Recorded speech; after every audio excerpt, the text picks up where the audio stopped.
Hey, how often are you celebrating you right where you are right now? What if that's the key to the beginning of your winning streak? Your confidence coach, LeeAnn Sims, is sharing her take on that in today's episode.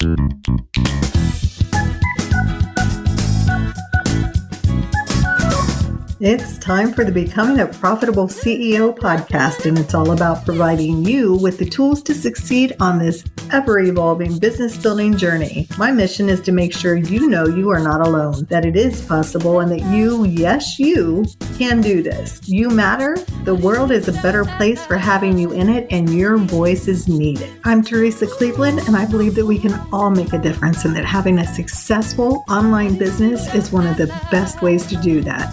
Let's get to it.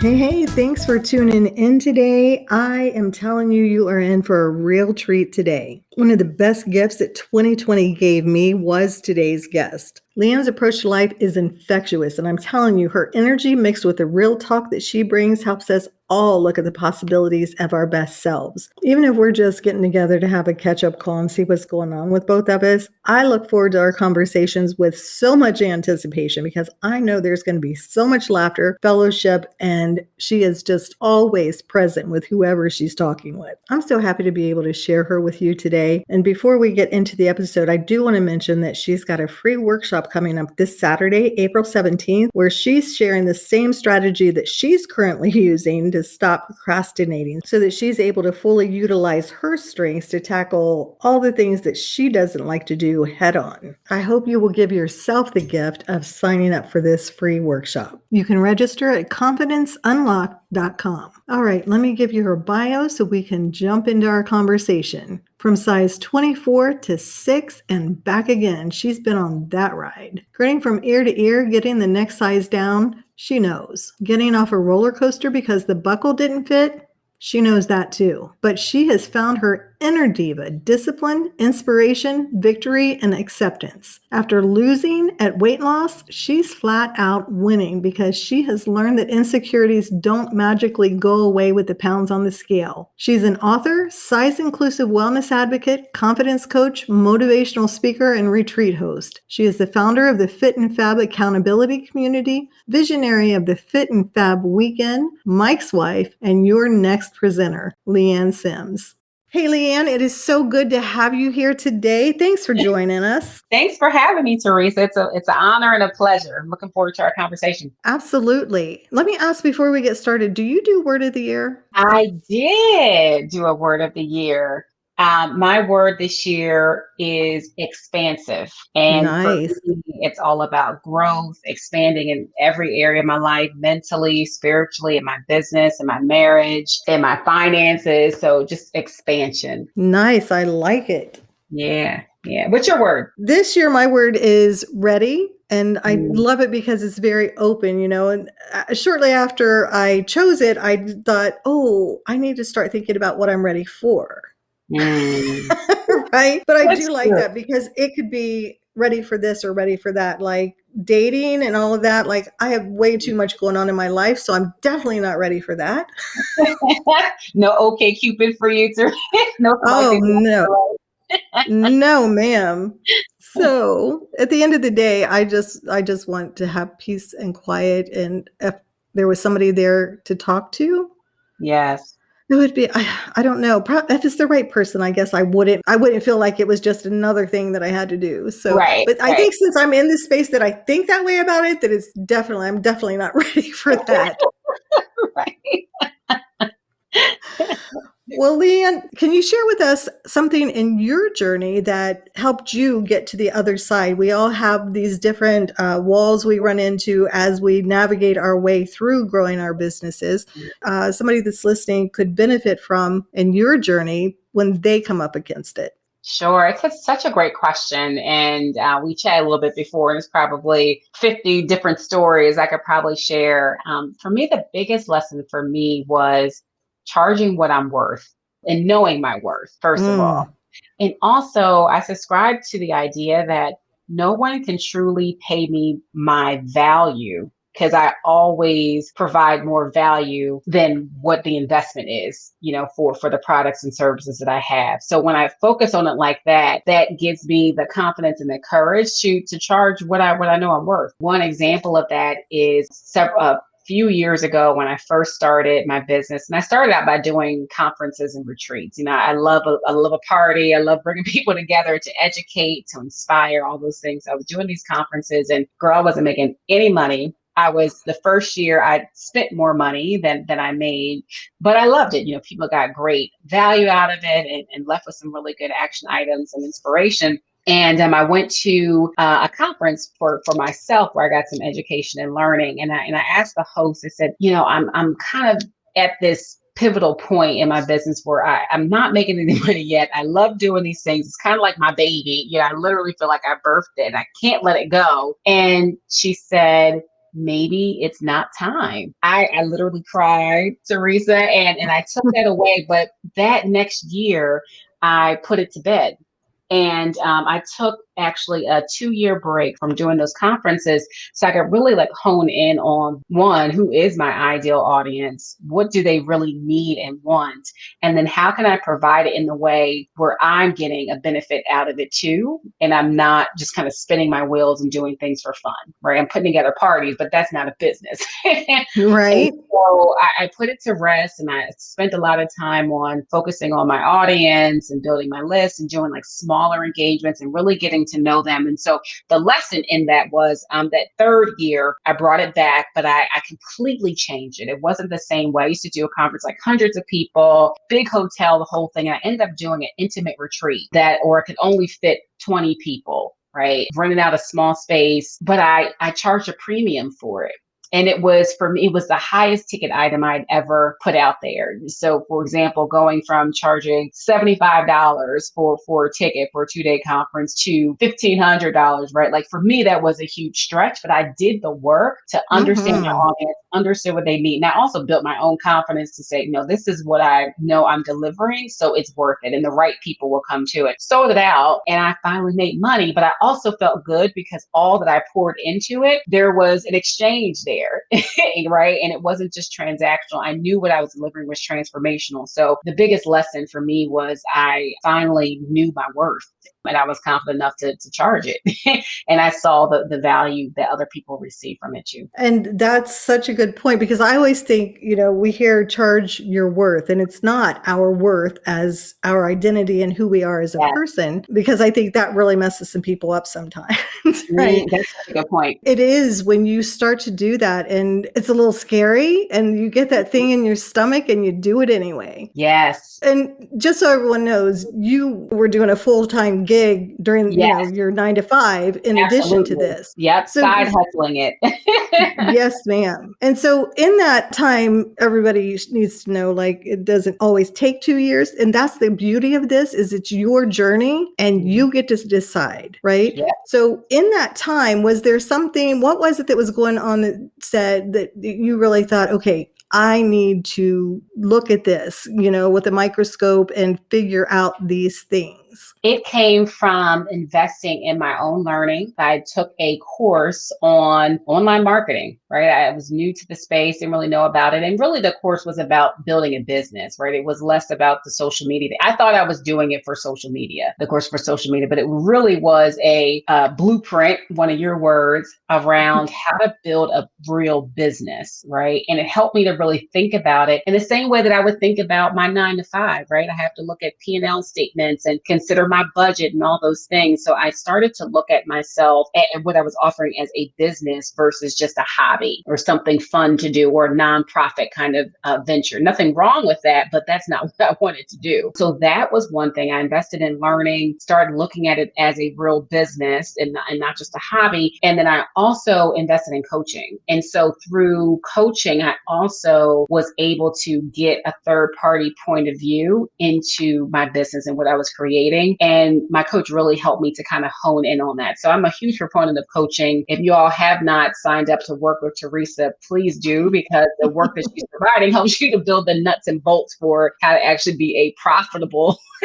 CEO, right? And not just a hobby builder. So those were a couple of things that really helped me. And then I had to, what's that saying goes, if you love it, let it go. And I almost had to do that for what my business was, right? I had to let go of what I thought I wanted and really create something that was needed, right? And not just what I desire to do and what I thought I wanted. Because you're building a business not just for you, but it's for your customers too, right? People talk about all the time with branding. Oh, my favorite color is purple. Well, that doesn't align with your brand. You're a bank, right? So you have to do colors that inspire trust and reliability, right? Purple might not be it. It's thinking about who is your customer, getting the education, the coaching, and actually building that business. And I think the folks who are listening here get that just based on kind of what I hear, what you put out there already. So, but it might be a good reminder to do that and have the confidence to say no sometimes and put to bed the things that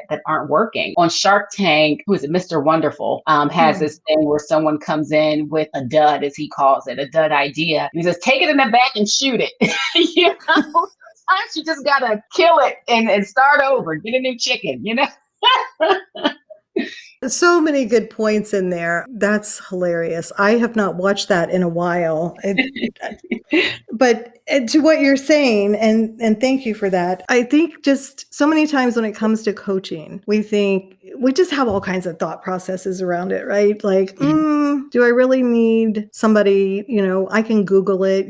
There's just so many thought processes around coaching. There's so much that comes from it. Just like what you said about that course. Let's go back there. When you said that about the course, like you thought it was social media, right? And I'm sure there was, if that's what it was purported to be, that there was some social media stuff in there. But so many times what I find with courses and working with people to build their businesses is that it's very easy to get caught up in, oh, I just need more followers. I need a bigger reach.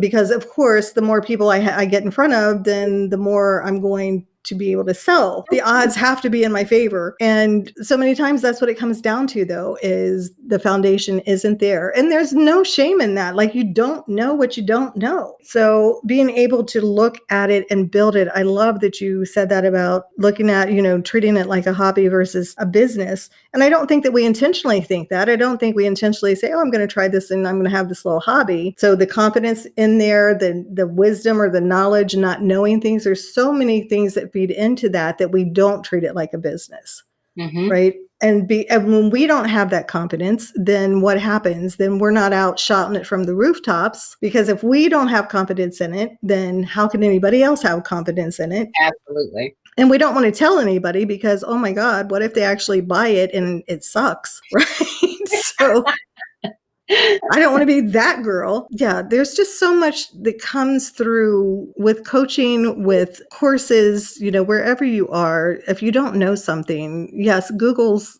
definitely, what do they call it? The Googleology or, Yep, and university and all those things, right? But right. But I tell you what, you can put a search term in and you're going to get different opinions and methodologies and everything else. And so trying to piece something together is, I did it, it doesn't work. Nope. It may work over 5 years.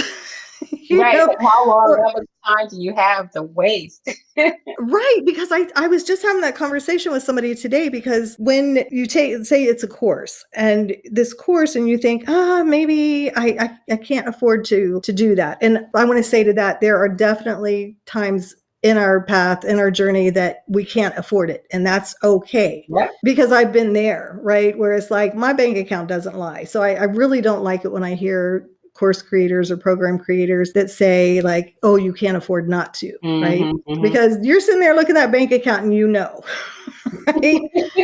And then sometimes when it's something that we really need, we will find a way. Yes. Because I have done that when I know that it's something that's going to add to my business. If I don't have that right now, it's like, okay, what do I need to do to be able to generate this? What can I sell? Because we have so much Mhm. knowledge, whether it's a consultation, whether it's a recorded course, whether it's a live, whatever, like there's something out there. That is what is so beautiful about this, is that there are plenty of ways that we can make money. So then that's where I go to now. But back in the day, I didn't. I was just like, oh, well, I can't afford that. It must not, all those Yep. mind things. But now that's how I look at it. It's like, oh, what do I need to do to generate that? Let me see Yep. what I can go here and do. It's incredible that we can do this. So with all of that, it's taking it one step at a time. When Hmm. you talked about, treating it like a business versus treating it like a hobby, that's all the mind stuff, right? I've Yes. heard this. It's like becoming an entrepreneur is like a crash course in personal development.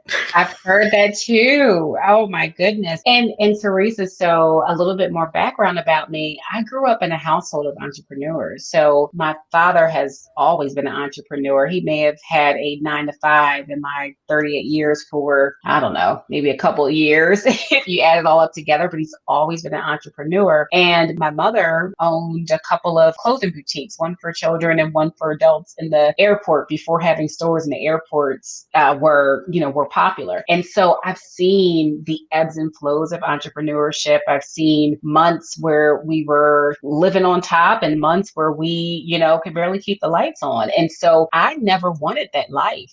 And so for me, and I think that's one of the reasons why I kind of shied away from it so much until I really thought about what I really wanted for my life and what I had inside me that I needed to get out to serve the community that I wanted to serve in the right way. So it was almost, I saw this selfish of me to not deliver, what I wanted to offer. And I couldn't do it for free. I don't have the time to do that. And I value my time much more than that. And so it's totally a mindset thing, and I really do believe for many entrepreneurs, a lot of it is mindset. I don't want to throw out a random percentage, but I think it's more than 50% of it is probably mindset. And that even goes back to we were talking about your worth. And right, it's not about your worth as a person, it's about what is this product worth, but it is about what are you bringing to the table. Do you really believe you're worthy of the investment that people are making into you? And if you don't believe that, like you said before, nobody else is going to believe it,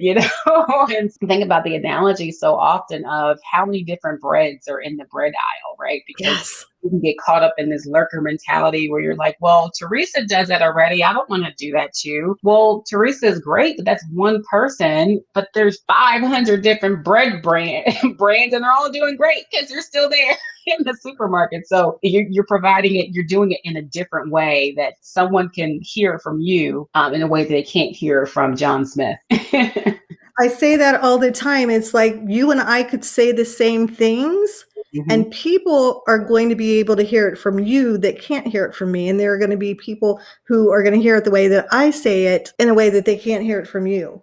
Yep. And I always think I'm pretty passionate. I am very passionate about this. If I look at the people who have come and done the things that they do that has supported me to change my life and to grow as a person and grow as a business owner, what if they were back wringing their hands and saying, oh, I don't know. I don't Wow. know.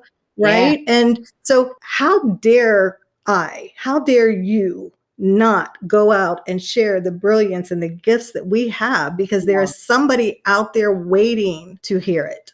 And Yes. it gives me chills. I believe that to my core. And Yeah. I see so many, I talk about women, and I see so many women who have incredible gifts and ideas, and they want to throw in the towel because Yes. they don't know a certain thing about the business, or they don't feel like they're cut out for it. Again, what this whole podcast, how it came to be. So I I love love that. that. And Mhm. you, my friend, you have such an incredible spirit that Mhm. you bring to things, and just the way that you show up. I love what you said about it's also about your clients, your audience, right? Your Mhm. customers, because it's so easy to get caught up in, well, I have these goals and I need to make this much money and this is how I can make it. Like we can all run the numbers, right? Mhm. But that gets lost sometimes. And the person on the other end of it, right, that is benefiting from what you're sharing and, through your course or program, or retreats, whatever it is, the spirit that you bring to it, you're just very grounded Mhm. and you care about people. And you don't suffer fools, right? You're going to call Mm, people on their stuff. Like you can't yes. hide, and you do it with love, but it's that thing that it's you show up and you're just like, look, this is what we're here to do. And yes, it gets tough sometimes, but you know what? We'll get through it. Yes, that I love that you said, and thank you for that. I really appreciate that. That's a compliment because it's a reflection of some of the own self work that I've had to do. If I'm not being myself, then who am I being and who is it benefiting? And I do feel like that's probably another principle that we can share for entrepreneurs listening. It's tempting to try to be like Jay Shetty or like whomever else is out there, Brenda Burchard or whoever else are the quote unquote big time folks out there. But the world doesn't need another one of them, right? They need you. And they need me and you. And so if you're not showing up authentically like yourself, then you're doing the world a disservice and yourself too, because it doesn't feel good. It's harder to pretend. Oh my It's so much goodness. harder to fake it. That's why I never went into acting. Right. It is, but that is a big lesson as we're coming up that journey, up that path, because it's just like, well, they're successful, so I should probably do it that way. And that is definitely a place where there's a shift when you realize that, oh, I don't have to do it that way. I can be me. It's okay to be me. So there's so much in that, definitely mindset. But it is, I think we do have this. Why do we watch the cooking shows and things like that? Because, Mm, oh, that person's an expert. So I want to be able to make it like they make it. So I think there's a lot of stuff that happens just in our world that kind of encourages that. yep. But in this world, being the entrepreneur, it's so, for lack of a better term, glorious when we get to that place where we can really realize that and we step into that. Like, I feel like there should be like horns going off and, just Right. like We love confetti it. going everywhere.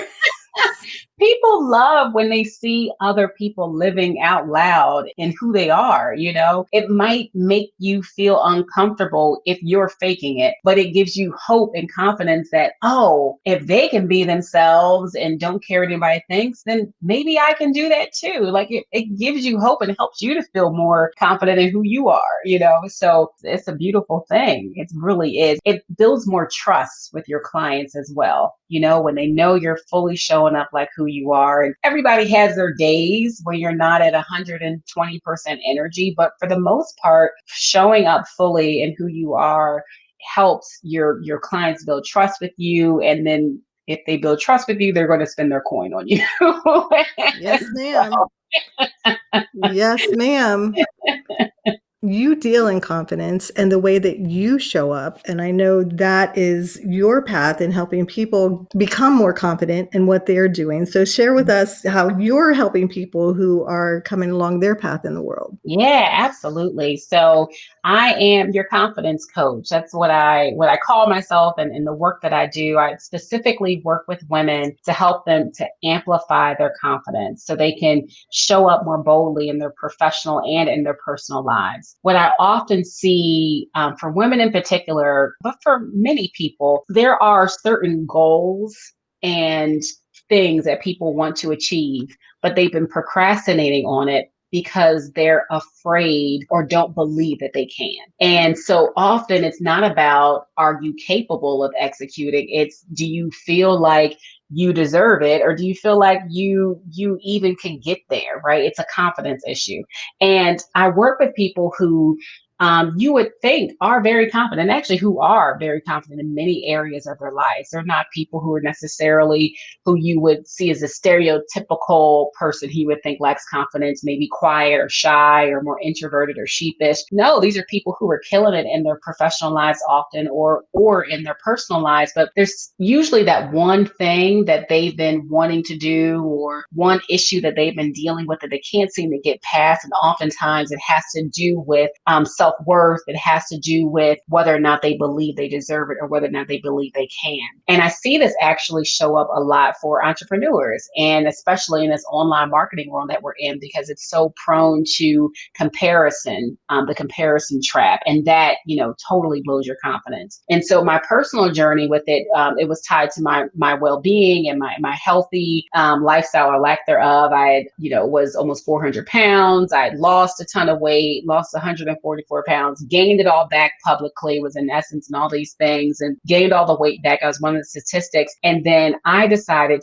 that I wanted to do it differently. I wanted to get healthy in a way where I could celebrate myself and actually be confident where I was at the size 24 while I was working to be a healthier version of myself. And so when I did it that way, I felt like that's when I really owned well-being overall. And so then I've lost another 150 pounds and some change. And that's nothing to skim over, but I skimmed over it because for me, it was the internal work that got me there, right? Like the weight was a result of the internal work that I did on fortifying my confidence. And so some of the people I work with now, they're focusing on things like they want to start a business, right? Like I had a person who they participated in my online course, the Confidence Accelerator, and halfway through she was like, you know what, I'm going to launch my business now, right? and it was something that she sat on for years, but it was the intentional and consistent work and making herself accountable to me as her coach in the program that gave her kind of the acceleration to launch. And despite the fear, despite the feelings of inadequacy, she addressed how to deal with that so that she could then deliver something that the world needed to see. And so I support people through an online program. I also have a group coaching program. I also do one-to-one coaching. Predominantly, it's my online course. It's a 7-week course called the Confidence Accelerator. And then also I have a 12-month group coaching program that I call Club Expand. Going back to my word of the year, Teresa, it's all about continual expansion and growth in the area of your confidence. So I really love it, and people are seeing really amazing results. And I think sometimes as entrepreneurs, we may invest in the things that we think that are transactional, that directly hit our bottom line. But if you can work on building your confidence overall in your personal life, it will pay dividends for years to come. When I did the work, I was able to, I already told you, expand my retreat. I launched my coaching business. I earned more money in my 9-to-5 job, and even my marriage improved too. So it really helps overall. Ooh, there is so much in there. Let's unpack it. Oh my gosh. I'm just thinking like, I know. Oh, I'm thinking about how many people I hear and how many times I've said in the past, and I never still fall into it every now and then. It's that someday I'll, right? When I lose 10 pounds, yes, I'll do that. When I become a better speaker, I'll do that. There's just so many things that we think we can't in the moment. And I love that you did that with where you were. Like you did it, you gained it back. And then it's loving yourself in that moment as you are right this minute that will empower us to then grow forward. And it's not something that's going to so easily fall back. We're going to fall back into. What you're saying is one of the principles that I talk about, which is building sustainable confidence. So it sustains you as you grow and expand throughout life. Like you may be really confident in the 12th grade, but when you get to grad school, you can't leave on the same calculus that you did in grad school. Now you have to learn how to interpret and read a profit and loss statement, right? It's a different kind of growth that needs to happen. And so you have to build up your confidence so you can believe that when I get there, I can learn that I can do that. It makes me think about Carol Dweck,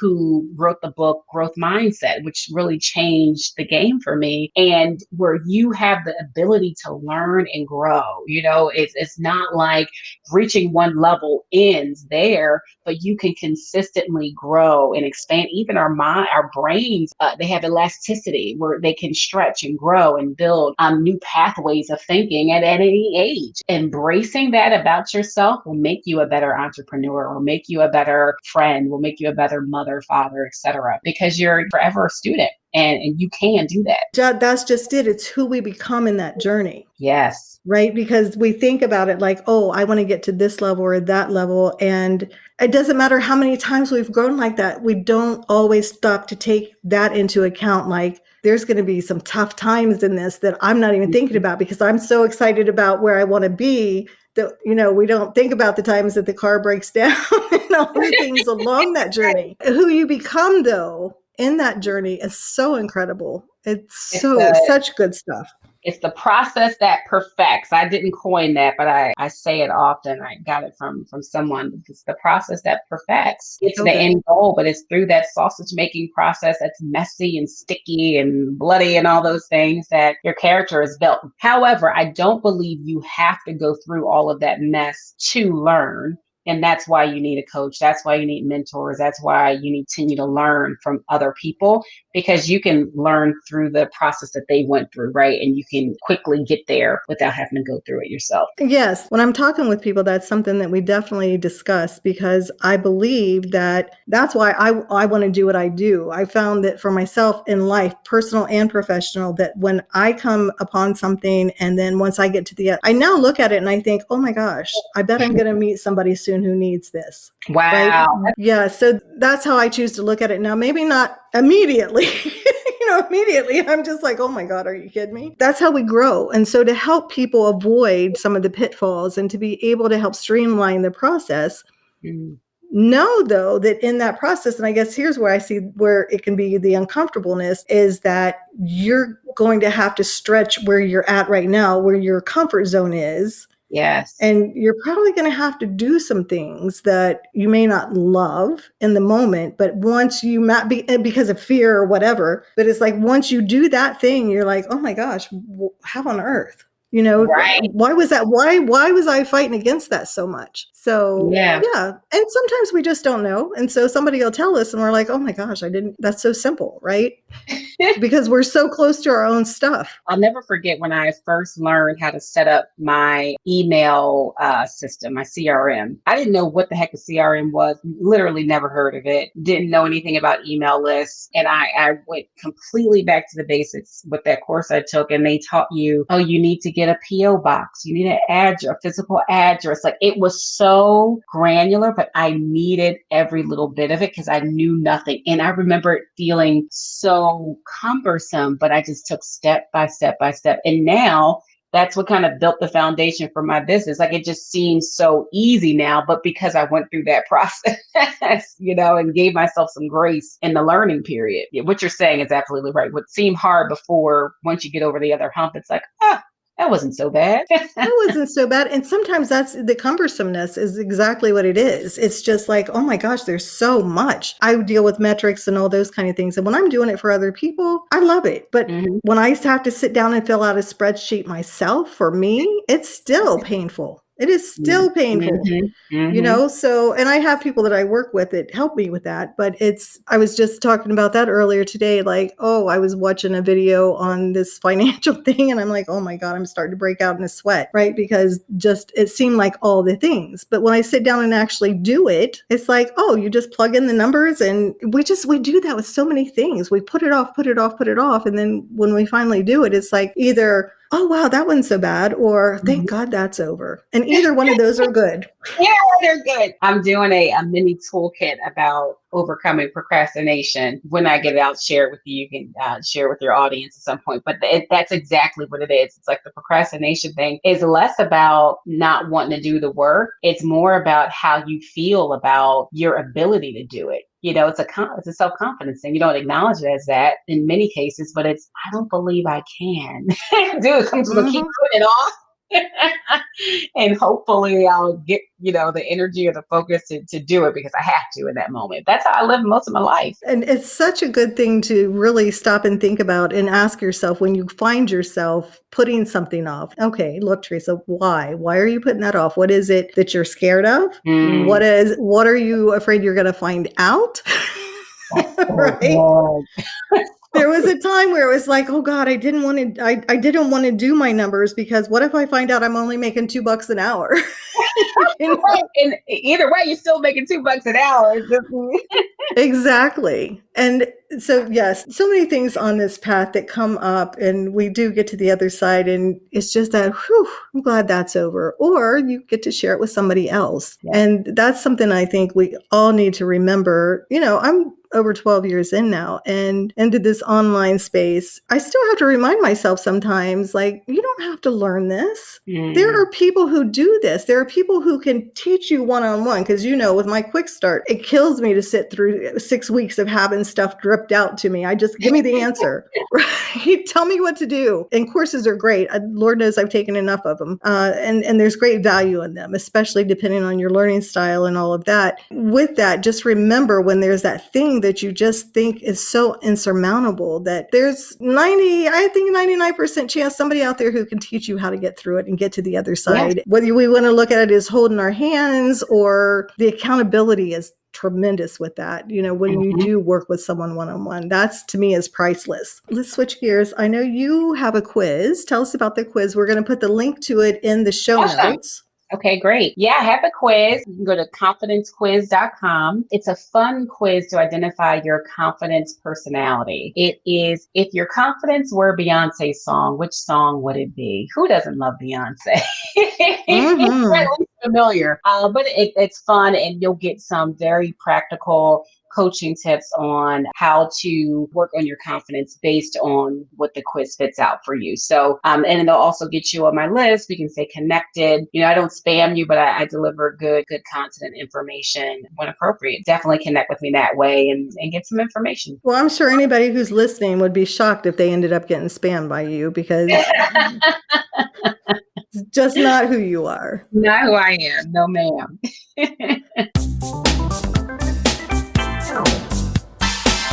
All right. Well, that sound means it's time to jump over to our mixed bag of questions. Let's start with a would you rather question. Would you rather have a rewind button or a pause button on your life? I would say a pause button. It's not too many things that I regret, but I oftentimes would like to pause to think through how should I respond to this moment or to take a break, to get a quick nap. I'm a nap queen. So I'll take pause button. That's a great question. All right. Next up, let's talk about numbers. The bottom line is obviously a number we all have to pay attention to and is important to us. But other than that, what is the most important number in your business? I really had to think about this. For me, it's engagement. So when I think about social media, even in my email list, I think about who's commenting, who's responding to things, who's sharing things. But when I can get into the conversations with people, that's when I know I've captured my audience. And it helps me to know who my audience is too, what they want to hear, what serves them, what they need. But I love when someone replies to an email that I send or puts a comment on Instagram or on Facebook. And the beauty of it is my audience is at a size where I can respond and really get nitty gritty with them and almost do kind of coaching live there. And I love it because it really helps me to get to know people. I like to know who people are that I'm talking to. So engagement is the most important thing to me next to the bottom line. That is so good. And I think that's something too that comes in our maturity as business owners, because there are those times where it's like, oh, I've got 742 million followers and, those vanity numbers. And then there's that maturity that happens that is like, okay, but where is the value? So what? So what if I have 2 million followers if I'm not connecting with people? Yeah. Great number. And now I have a question for you from a previous guest. She said, so we all make lots and lots of investments in our businesses and in ourselves as we're growing these businesses. She would like to know what investment you have made in your business that has had a positive return. That's a great question. Number one, coaching. And I have coaching in 3 different areas of my life. So I have business coaching, I have personal development coaching, and I also do physical, personal training coaching. All 3 of those have contributed to the bottom line of my business, whether directly or indirectly. We'll say the business coaching for now is one of the best investments, and that led to the personal development coaching as well. It's so wonderful, I think, with coaching, because a lot of times, like I said before, we're so close to something and it's just seeing it from someone else's perspective. Or when they say, have you considered, Yes. right? Oh, That so part. good. So good. All right. For our last question, what is a question you would like for me to ask a future guest? I would want to know what is the biggest pain point or barrier for them in their business. And I guess barrier would be barrier to reaching what they would consider success, and pain point as far as, what they've experienced or have not experienced. All right. Good question. LeeAnn, thank you so much for being here. We could talk for a few more hours. It's just always such a good time with you. So Always. I would love to have you back sometime this year. I would love that. Thank you for having me, Teresa. I would love to come back. So thank you so much. I love what you're doing. All right. Well, I can't wait until we talk again. Thanks for tuning in to another episode of Becoming a Profitable CEO. I'll be back next week, but in the meantime, let's continue the conversation. Head on over to our Facebook group at thepurposefulceo.com/Facebook and share your take on today's episode. All right. Shit. You need a blooper reel. Somebody else told me that.